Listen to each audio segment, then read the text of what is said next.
Sign the transfer right now or don't come back, my mom said, sliding the papers across the table while everyone watched. My sister smirked. I picked up the pen, then someone knocked on the door. My name is Ashley Turner. I'm 35 years old. I work as a registered nurse, and most of my life has been long shifts, quiet nights, and helping people who can't help themselves. I grew up in a small house where money was always tight, but expectations were always high. My parents poured their hopes into my sister. She was the favorite, the one they always praised, the one they invested in. I was the dependable one, the one who stayed calm, the one who fixed problems. No one ever asked what I wanted. I dreamed of simple things, a steady life, a peaceful home, a future where I could breathe. When my parents got sick, I took care of them. When bills were late, I paid what I could. I never complained. I wasn't rich or glamorous, but I had discipline. I had patience, and I had strength. I just never showed it. They thought my quiet nature meant I would always bend. They thought I would always give.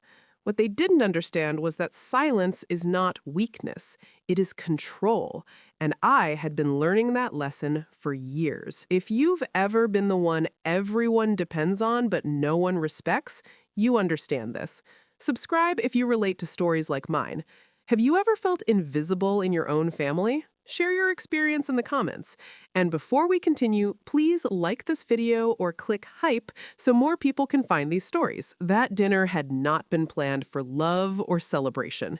My mother called me that morning and said, "We're having family dinner tonight. Don't be late." Her voice sounded formal, almost rehearsed. When I walked into the house, the smell of roast chicken and lemon filled the air, but something felt wrong. The table was set like a meeting. My sister and her husband sat upright, papers stacked beside them. My father did not smile. My mother did not hug me. "Sit down," she said. I sat. No one asked about my work. No one asked about my life. My sister cleared her throat and pushed the papers toward my mom. My mother placed them in front of me. "This is for your sister," she said. "She needs stability for the kids." I stared. It was a legal transfer. They wanted my rental property, the only thing I owned. "You don't even have a family," my sister said. "Why do you need it?" My father added, "If you love us, you'll do this." My heart hurt, but I stayed calm. Then my mother said something that made my chest tighten. "We already told everyone you agreed." I looked around. My aunts, my cousins, all watching. My sister leaned closer and whispered, "You owe us everything." The pressure was heavy. My father's voice grew cold.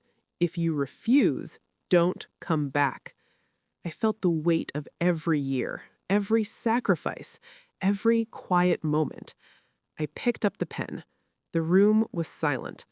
Then came the knock. After that night, things got worse. My family started telling everyone I was selfish. They said I had abandoned them.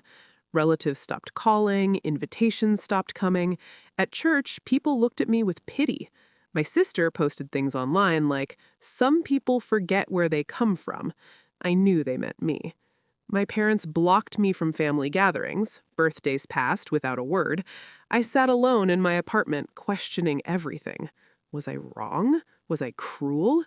But something inside me began to change. At work, my coworkers noticed. One night after a long shift, my friend Carla asked, "Why do you let them do this?" I didn't know how to answer. I had always believed love meant sacrifice. But now, sacrifice felt like surrender. Then came the third betrayal. My father called me pretending to be worried. "We need your financial information for insurance," he said. I almost gave it to him, but something in his tone felt wrong. I refused. A week later, I found out they had tried to access my bank through false claims. That was the moment I stopped apologizing. I stopped explaining. I started watching. I noticed patterns. Lies repeated, stories twisted. I realized this had been happening for years. My guilt slowly turned into clarity. They were not asking for love. They were demanding control. And I was done giving it.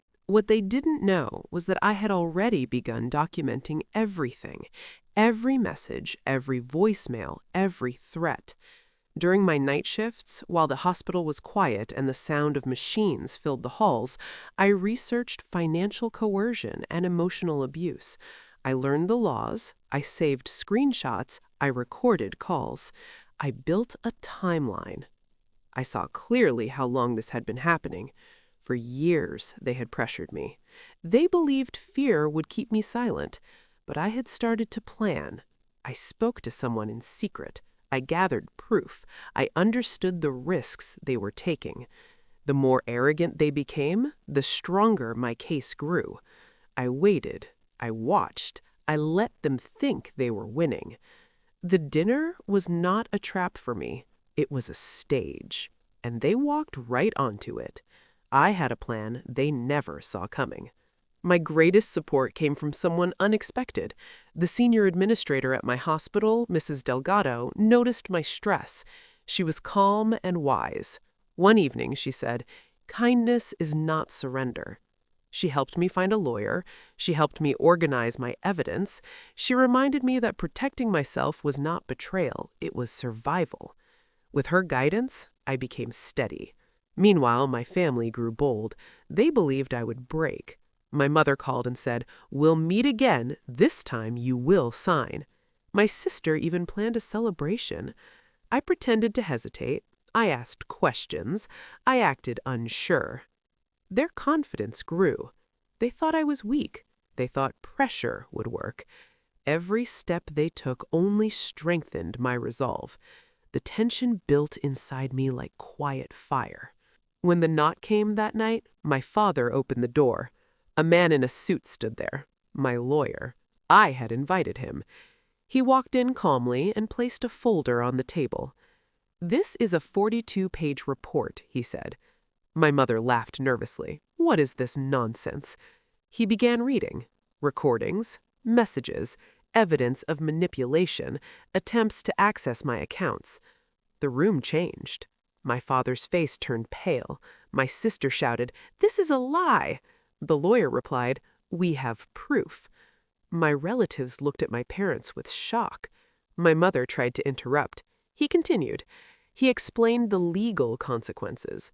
The silence grew heavy. My sister began to cry. My father whispered, "Ashley, stop this." I looked at him and said, "No." For the first time, I felt no fear, only clarity. "You taught me to give," I said, "but you never taught me to disappear." The power shifted. My mother's voice trembled. The lawyer warned them of charges if they continued. I pushed the papers back. I will not sign. Years of pain left my chest. The room stayed silent. I walked away that night and did not look back. I focused on my work. I built a peaceful life. Some relatives reached out and apologized. My parents faced consequences. My sister had to manage her own responsibilities. I learned that distance can be love, but it can also be protection. I chose respect over approval, and for the first time, I felt free. If your family ever pressured you or tried to take what was yours, you understand this pain. Subscribe and share your story in the comments so we can support each other. Healing starts when we speak. Click hype to help this story reach others who need it. Your story has power. If you felt a connection to mine, please subscribe and share your journey in the comments. Every hype you give this video helps empower someone else. Thank you for being here and for listening. Where are you watching from? Drop your city or country in the comments. If this story touched your heart, like, subscribe, and turn on notifications for more stories about resilience, dignity, and quiet justice. Because some lessons don't come with applause. They come with peace.